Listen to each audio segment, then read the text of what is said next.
Hare Krishna, welcome to the 13th session of this 18-day program on the systematic study of the greatest literature available to mankind, Srimad Bhagavad Gita. Today we are going to discuss the summary study of the 13th chapter of the Bhagavad Gita. And before we begin, I shall chant a few prayers.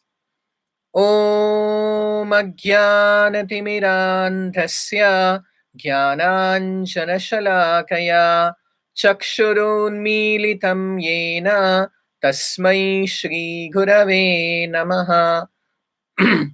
नमा ॐ विष्णुपादाय कृष्णप्रेष्ठाय भूतले श्रीमते भक्तिवेदान्त स्वामिन् इति नामिने। नमस्ते सारस्वते देवे गौरवाणी प्रचारिणे निर्विशेष शून्यवादी पाश्चात्य देशतारिणे। जय श्री कृष्ण चैतन्य प्रभु Nityanand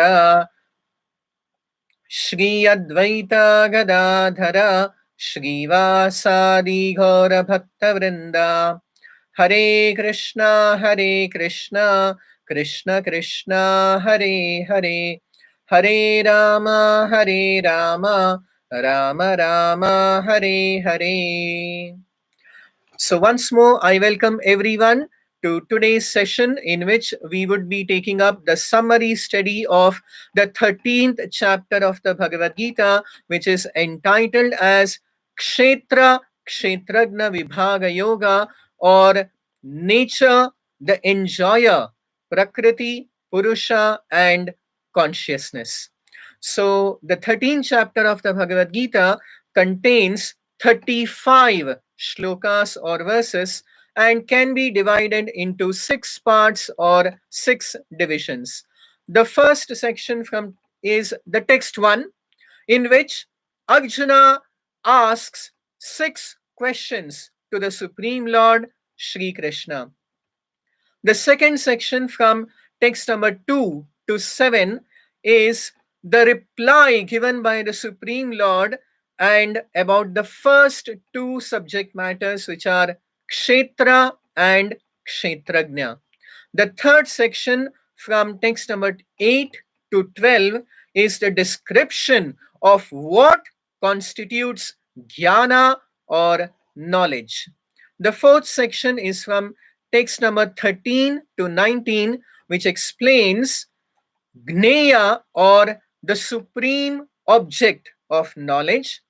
The fifth section from text 20 to 24 is the explanation of Prakriti and Purusha. And the final sixth section of the 13th chapter of the Bhagavad Gita from text number 25 to 35 is the relationship, the interrelationships between matter, soul, and the super soul or Paramatma. So let us begin again from the first part, from section 1, the text number 1 of the 13th chapter of the Bhagavad Gita.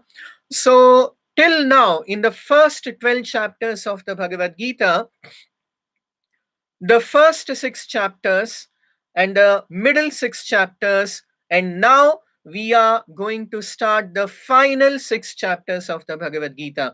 The core content of the Bhagavad Gita is presented by the Supreme Lord Sri Krishna in the middle 6 chapters, which explain the complete science of God, of the Supreme Absolute Truth, the relationship between the individual soul and the super soul, and the process to reach him, that is by Bhakti Yoga. The first 6 chapters of the Bhagavad Gita explain the living entity, the Jivatma, and the various ways by which the living entity can attain moksha or liberation. So the various parts of yogas have been described in the first 6 chapters.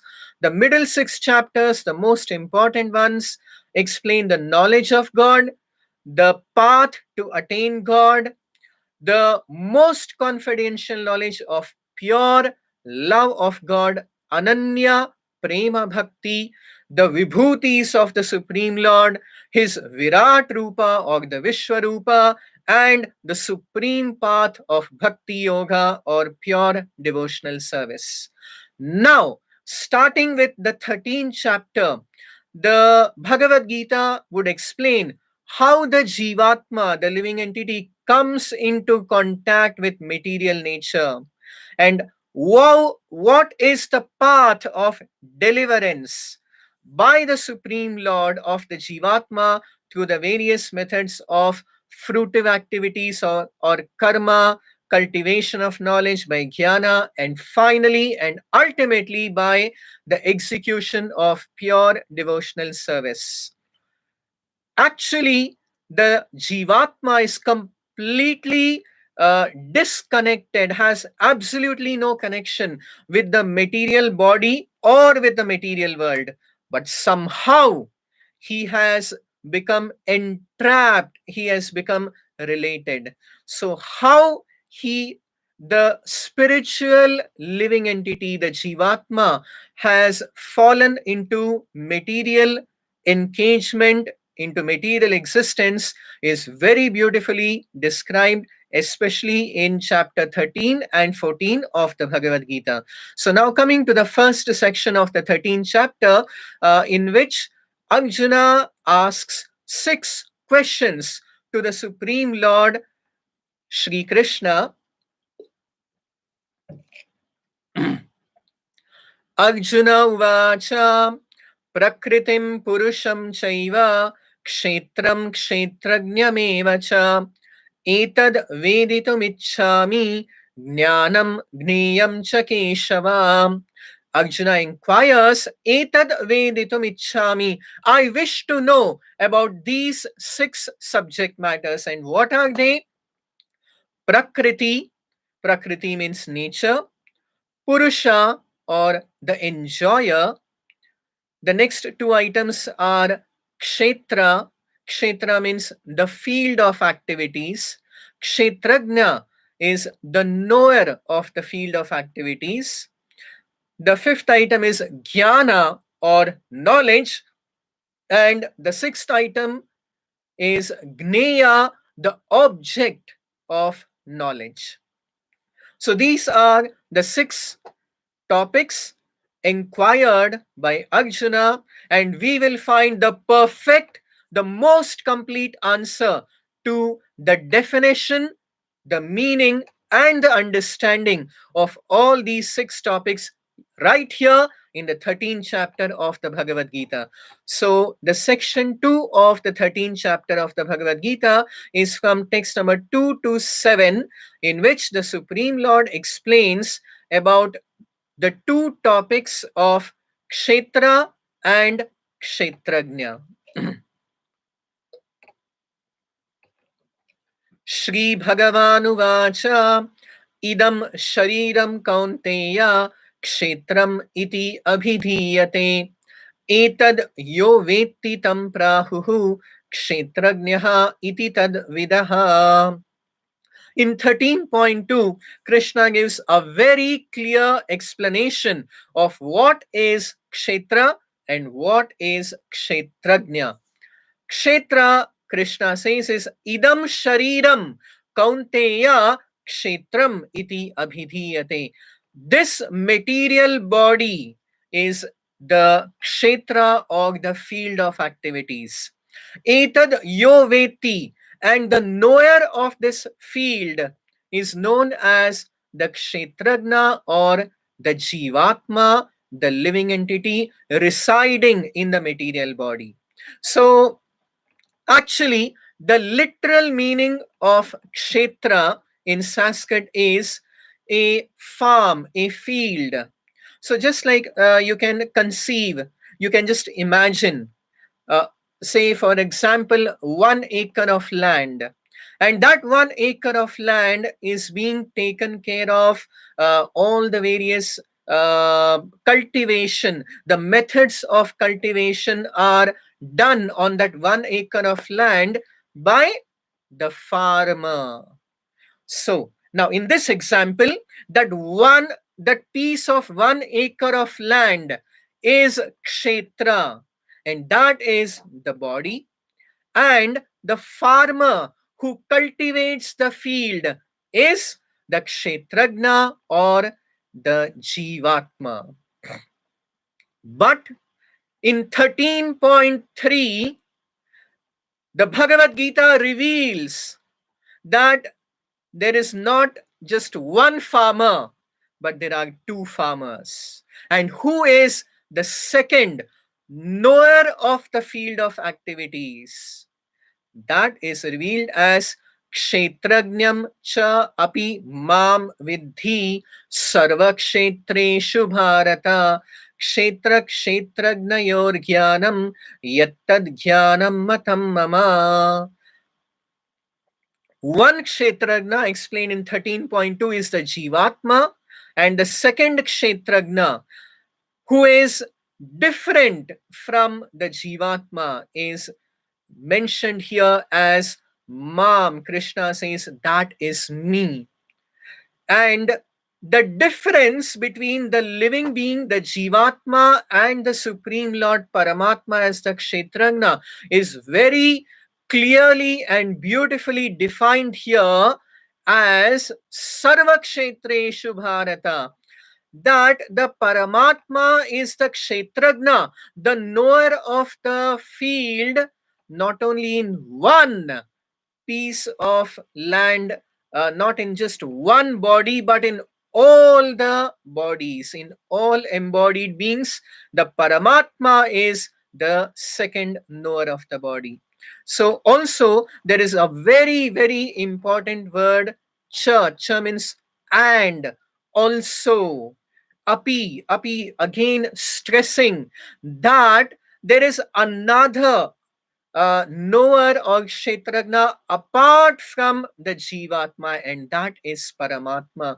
So again, there is a lot of confusion and conflict and misunderstanding that sometimes people think and propose the philosophy that the Jivatma and the Paramatma are one and the same. But nowhere in the entire Bhagavad Gita or in any of the Vedic scriptures it is established or proved with any proper evidence that the Jivatma and Paramatma are same. On the contrary, we find in every chapter of the Bhagavad Gita, it is very clearly explained that the Jivatma and the Paramatma are completely different in the sense that the Jivatma is minute, is Anu Atma. How much Anu is also explained in second chapter in the Shvetashvatara Upanishad, that Keshagra Shatabhagasya Shatadha Kalpitasya cha Bhago Jivasya Vigneyaha Iti Chaha Parashkutihi. The Upanishads also say that Esho Anu Atma, that the Jivatma is Anu Atma, very, very tiny and minute. It is just the tip of the hair if it is divided into 10,000 parts. So 1/10,000, the tip of the hair is the magnitude of the Jivatma of the soul. Whereas the Paramatma, the Supreme Lord, he is not Anu Atma, he is Vibhu Atma. So, another very clear example that is given here is that the Jivatma is the conscious knower only of its individual body. But the Paramatma is the Kshetrajna, the knower in all the bodies, in all the fields, in all the Kshetras. So now further, Krishna explains that this Kshetra, the field of activities of the living entity or the material body, is very elaborately explained. All the material elements have been elaborately explained in the Vedanta Sutra and especially in Sankhya Yoga. So Krishna says, Tat samasena me shrinu rishibhir bahudha gitam chandobhir vividhe prithak brahma sutra padescheva hetumadbhir vinishchitaihi.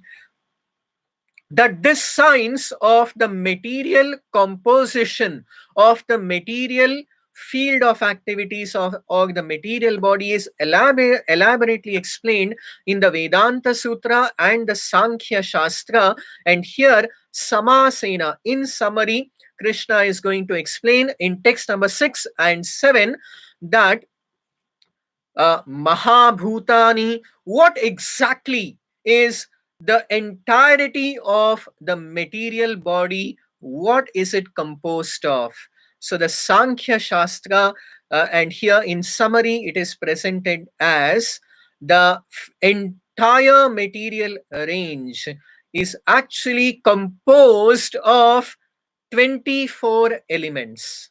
And what are they? They are mentioned here in text number 6 and 7 as Mahabhutani ahankaro buddhihi avyaktameva cha indriyani dashekam cha panchachendriya gocharaha ichha dvesha sukham dukkham sanghataschetana etat kshetram samasena savikaram udahritam. So the Bhagavad Gita explains what exactly are the constituents of the material body or of the entire material world.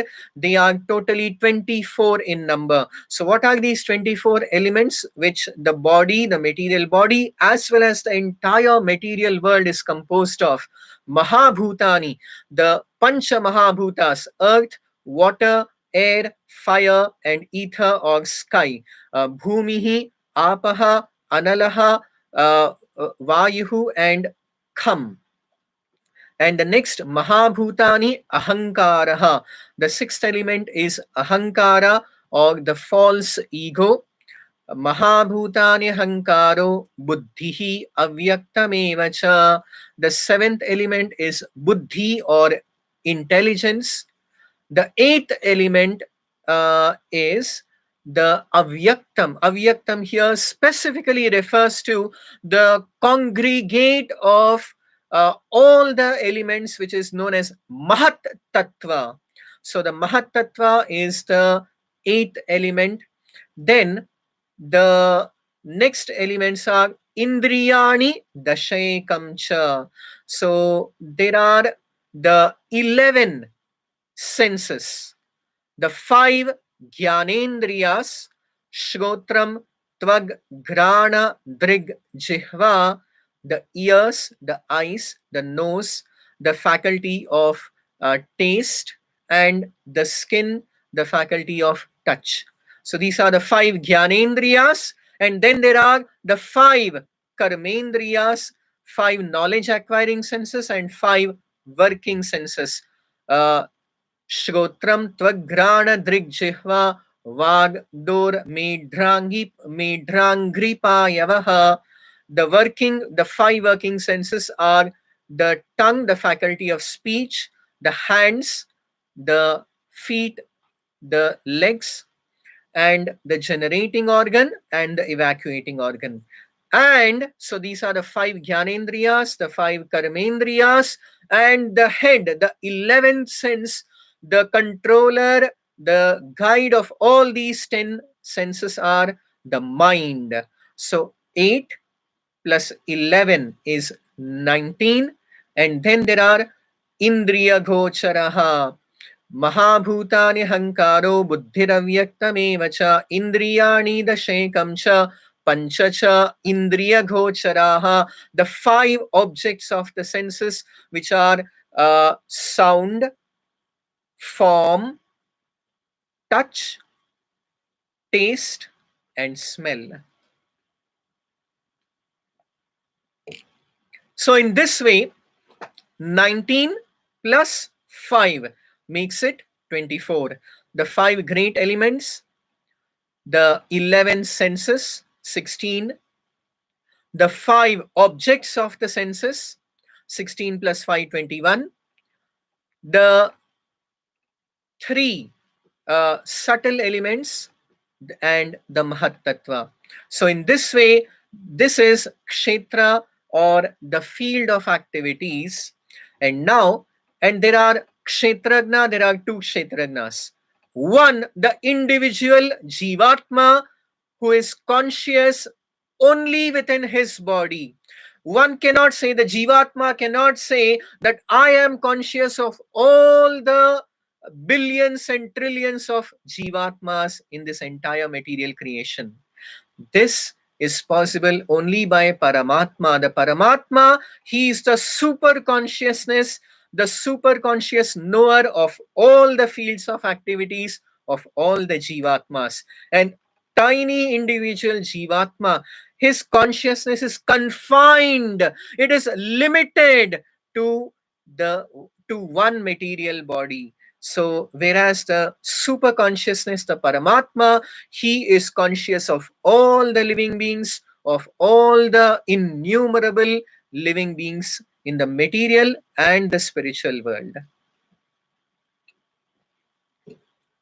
Coming now to the third section of the 13th chapter of the Bhagavad Gita, from text number 8 to 12, is the description of jnana, knowledge.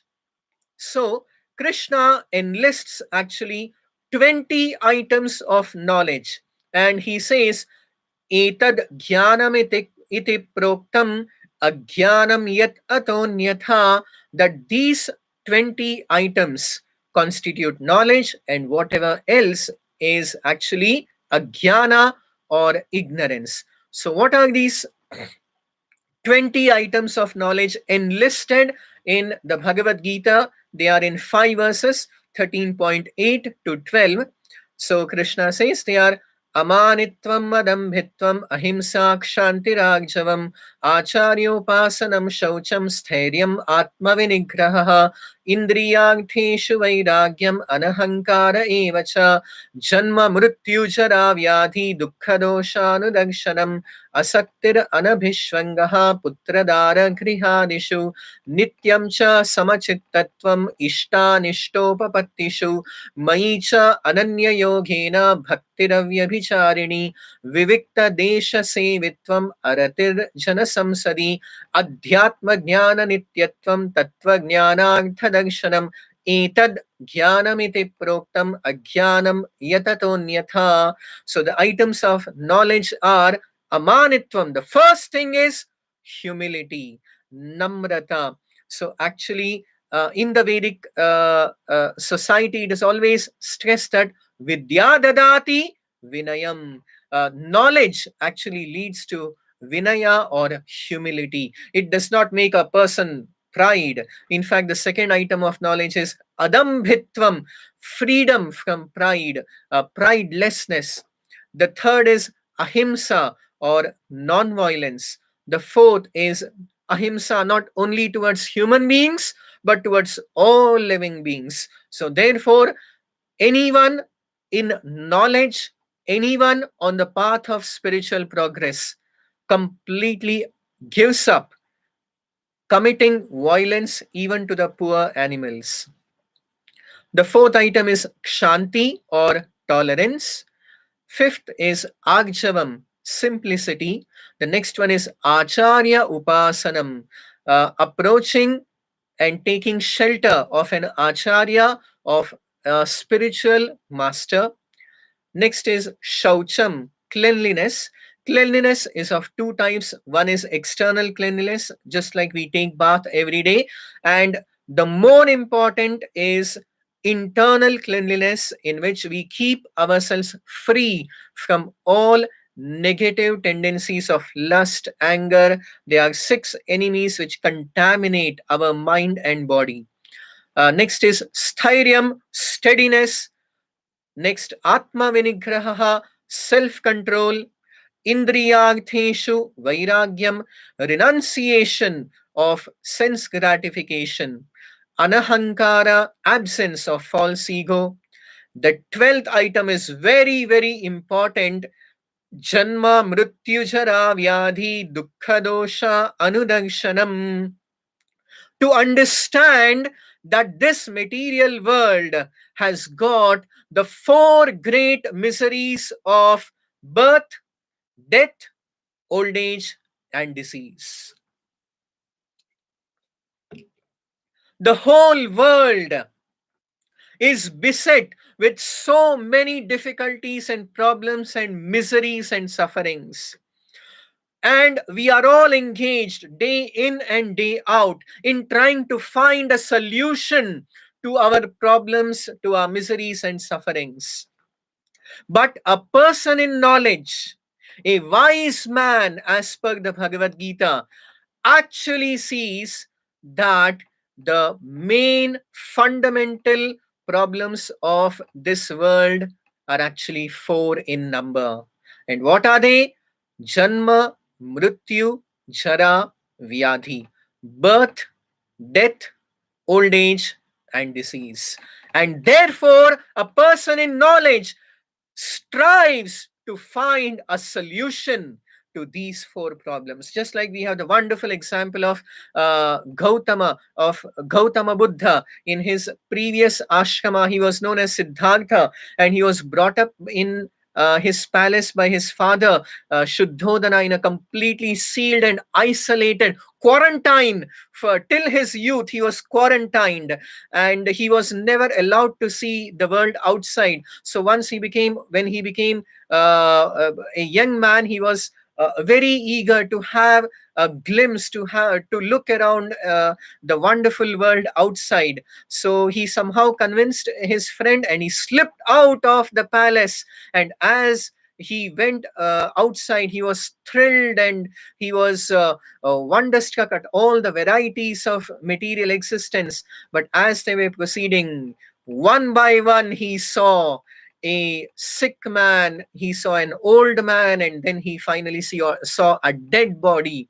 And he repeatedly kept asking his friend that what has happened to this person? Why is he in such a miserable, difficult situation? Finally, when Siddhartha saw a dead body, he was shocked and alarmed, and he expressed to his friend, what has happened to this person? Why is he not speaking? Why is he not moving? Why is he not getting up?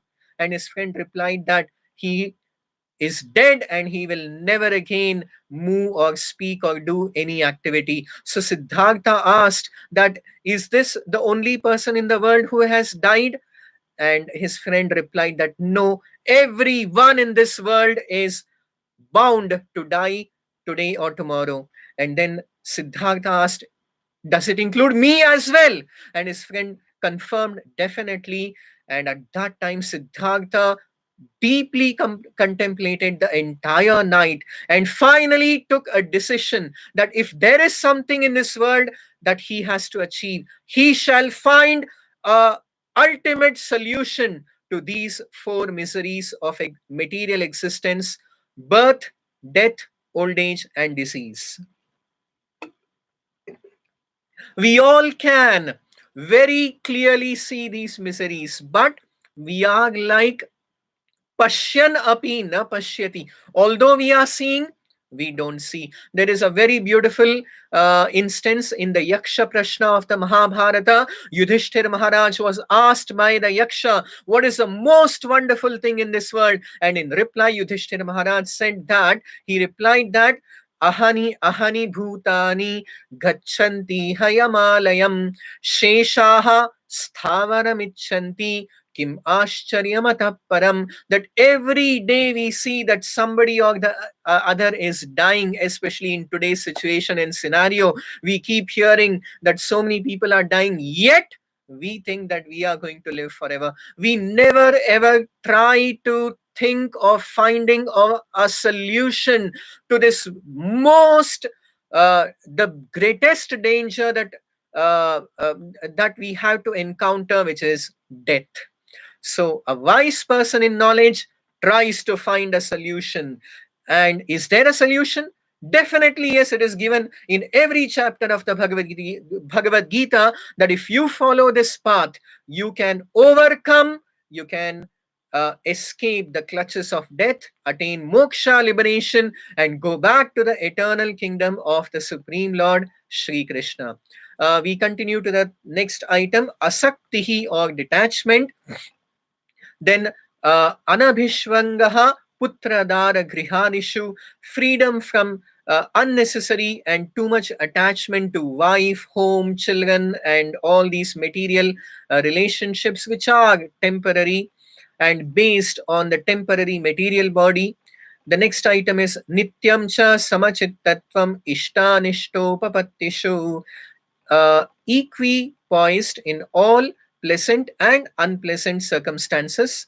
And the most important one, the 16th item is Maicha Ananya Yogena Bhaktiravyabhicharini, constant and unalloyed devotional service unto me, unto Krishna. Vivikta Desha Sevitvam, aspiring to live in a solitary place. Aratir Janasamsadi, detachment from the general mass of people who are absorbed and engrossed in materialistic activities. Adhyatma Jnana Nityatvam, accepting the importance of Adhyatma or self realization. And Tattva Jnanartha Darshanam, the final item of knowledge is philosophical search for the supreme absolute truth. So Krishna says that this is jnana, this is knowledge.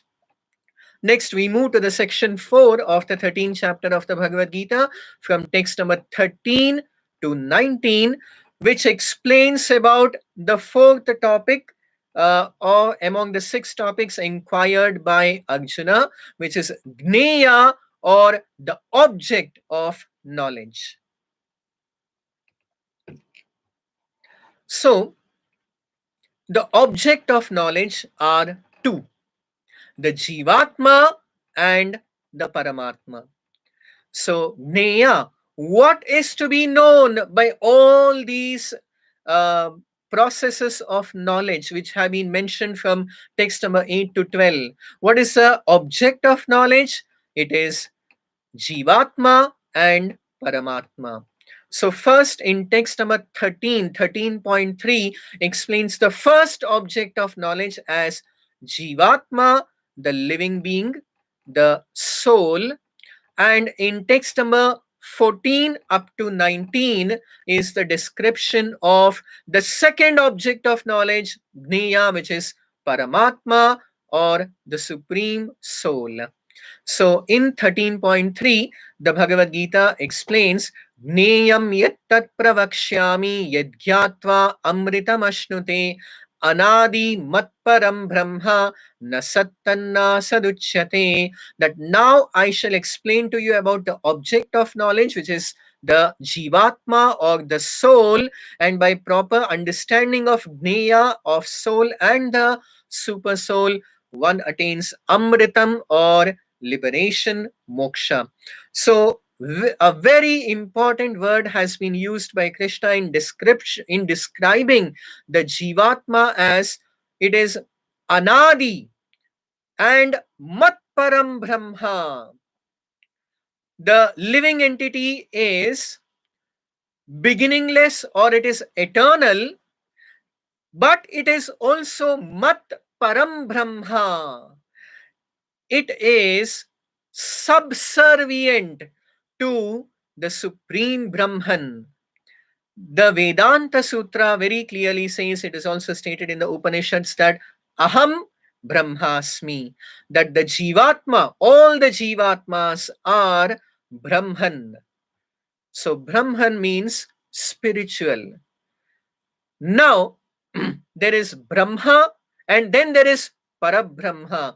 And Krishna says that the Jivatma is Mat Parabrahma, is under my dominion. It is always subservient to me. Even in the Shvetashvatara Upanishad, in 6.16, it is mentioned that there are two kinds of Brahman. One is Pradhana Kshetrajna Patir Guneshaha, the principal, the supreme Lord Paramatma is the supreme Brahman. And the second Brahman is Dasabhuto Harereva Nanyasyaiva Kadachana. The Jivatma, who is always Dasabhuta Harehe, he is always subservient. His eternal, perfectional, constitutional, original position of the Jivatma is Hari Harehe Dasa Bhutaha. The Mat Param Brahma, the subservient Brahman, is always the eternal servitor of the Supreme Brahman, Lord Hari. So therefore, the soul is Vijnana Brahma, whereas the super soul, the Paramatma, is Ananda Brahma. So now, from text number 14 up to 19 is the description of the second object of knowledge, that is Paramatma, who is explained as Sarvatah Panipadam Tat Sarvatokshi Shiromukham Sarvatah Shrutimaloke Sarvam Avritya Tishtati. The Paramatma is present everywhere. He has got infinite limbs, he has got infinite eyes, infinite ears, infinite everything, because as the reflection of the Supreme God, this example I have given earlier also, that the Paramatma is the reflection of Kshirodakashayi Vishnu, who is one of the Amshas, one of the three Vishnus explained in the Vishnu Purana. The Kshirodakashayi Vishnu can be compared to the sun, and the Jivatma can be compared to a pot. So if you just keep one pot and filled with water, then you'll find one reflection of the sun in that pot, and that reflection is the Paramatma. If you keep two pots, you will find two reflections. If you keep innumerable pots, you will find innumerable reflections. So even the reflection of God as Paramatma is not less potent. He has got all potency. So that is the omnipotency of the Supreme Lord. He can act in many, many wonderful ways, even as Paramatma. Bahirantascha bhutanam acharam charameva cha sukshmatvat tadavighneyam durastham chantike chatat. And therefore, the Paramatma, the super soul, is durastham. He is very, very far, just like the sun is very, very far. But still, as the reflection, antike chatat, he is present right here in the pot, right here in the heart of every living entity. So he is durastham, Antike, he's Bahihi, he's outside, and he's Antaha, he's inside as well. So, in this way, all contradictions are resolved in the Supreme Absolute Truth. The Upanishads many times say, proclaim that all the various contradictions are resolved in the Supreme Absolute Truth in Paramatma. The Paramatma is also the original source of all light. Jyotisham api tad jyotihi tamasaha paramuchyate jnanam gneyam jnanagamhyam hridi sarvasya vishtitam. The Paramatma is present in the hearts of all the living beings. Jyotisham apita jyotihi, he is the original light of all light, including the Brahma Jyoti, not only of all the material luminaries, he is the source of all spiritual light, that is Brahma Jyoti as well. Tamasaha paramuchyate. Repeatedly, this is stated that always the Supreme Lord is beyond all material darkness and ignorance. Aditya Vagnam Tamasa Parastat. In the Upanishads, it is repeatedly said that he is Tamasaha Parastat, beyond all material darkness and ignorance. Now, in 13.19, very, very important, Bhagavad Gita says that this knowledge of Kshetra, Kshetrajna, Gnana, Gneya can be understood and realized only by one person. Who is that? Iti Kshetram tatha Gnanam Gneyam cha Uktam Samasataha. Madbhakta etad vignaya madbhavayopapadyate. The only way, the only person who can enter the mysteries of all this jnana, gneya, jivatma, paramatma, kshetra, kshetrajna is madbhaktaha, a pure devotee of Krishna. No one else. They may go on ranting about Kshetra, Kshetrajna, and all these technical terms, but one can never understand unless one surrenders to the Supreme Lord Shri Krishna. Now, moving to the fifth section of the 13th chapter of the Bhagavad Gita, from text number 20 to 24, is the description of the final two items inquired by Arjuna. Krishna has now already explained about Kshetra, Kshetrajna, Gnanagneya, about the field of activities and the knower of the field, also about knowledge and the object of knowledge. And now Krishna is going to explain Prakriti and Purusha. Prakritim Purusham Chaiva Vidhi Anadiyubhavapi Vikaramscha Gunamschaiva Vidhi Prakriti Sambhavan. Basically, Prakriti in Sanskrit means nature, and Purusha in Sanskrit means the enjoyer. In a layman's terms, Prakriti is considered female and Purusha is the male. And this is just for the technical understanding. A male is the predominator over the female.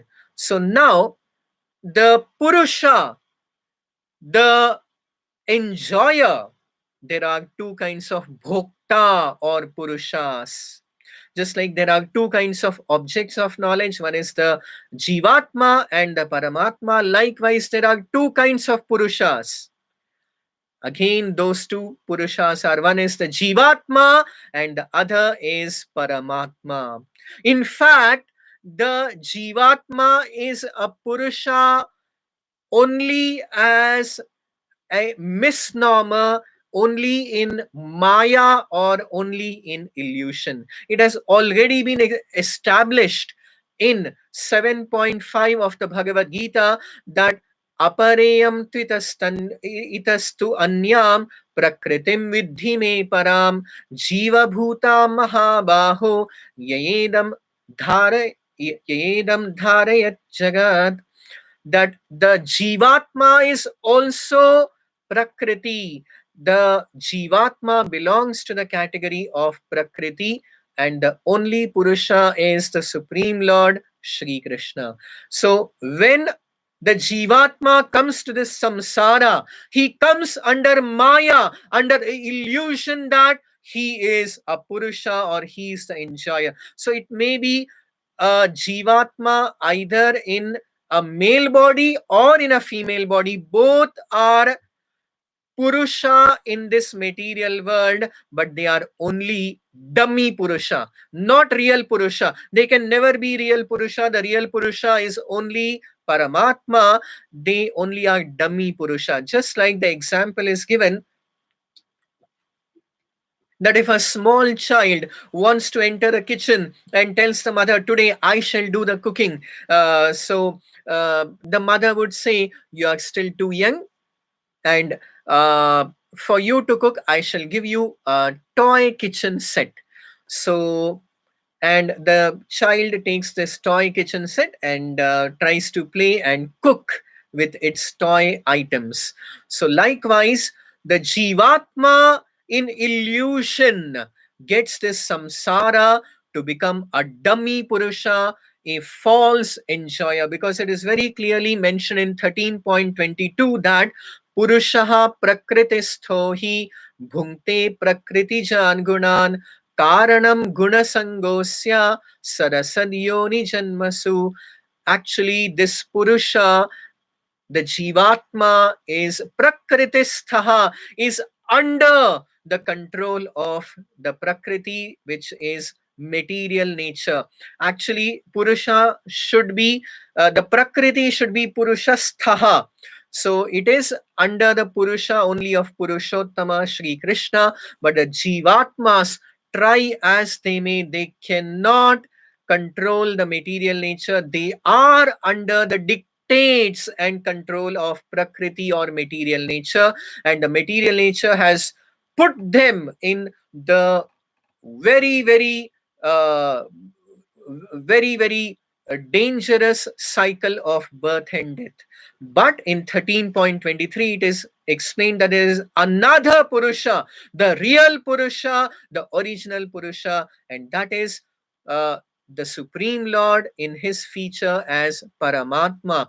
Upadrashtanumanta cha bharta bhokta maheshwaraha paramatmeti chapyukto dehesmin purusha paraha. He is the Parapurusha, the real Purusha, who is the real enjoyer, Bhokta, Bharata, the Supreme Master. And that is not the Atma, it is Paramatma. Paramatmeti chapyukto dehesmin Purusha paraha. And so this is the knowledge about Prakriti and Purusha.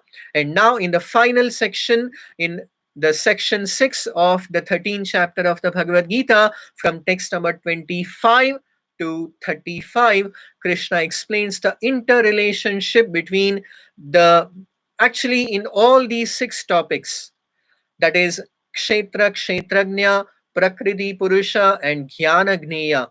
The main topics are 3. They are Jiva, Jada, and Ishvara. Matter, spirit, and the supreme absolute truth. So the interrelationships between all these, between the Jivatma, between matter, and the Supreme Lord is very nicely explained. Actually, the Jivatma should be under the subservience of Paramatma, but in Maya, he has come under the control of Prakriti. So when he crosses the Bhuta Prakriti Moksham cha ye vidur yanti te param, in text number 35, in 13.35, Krishna says, Kshetra kshetragnayorevam antaram jnana chakshusha bhuta prakriti moksham cha ye vidur yanti te param. That one who very clearly understands, and who can understand all these technicalities, it is already explained in 13.19. Mad bhakta etad vijnaya. It can be understood only by the surrendered pure devotee of the Supreme Lord Sri Krishna. So in this way, one who understands properly the knowledge about the field of activities, about the knower of the field, about Prakriti, about the real Purusha, about material nature, how the living entity is completely under the entanglement of Prakriti. This we'll know further in 14th chapter as well, how Prakriti binds the living entity and how one can bhuta prakriti moksham cha, how one can attain liberation from the bhuta prakriti, from material nature. Ye viduhu yanti te param. Such a person can attain the supreme perfection of life. So, if you have any questions about today's subject matter, you are most welcome to post it in the WhatsApp group or in the comment section of this YouTube channel. Please do subscribe to our YouTube channel, and please do join us tomorrow for the 14th chapter of the Bhagavad Gita. Thank you very much. Hare Krishna.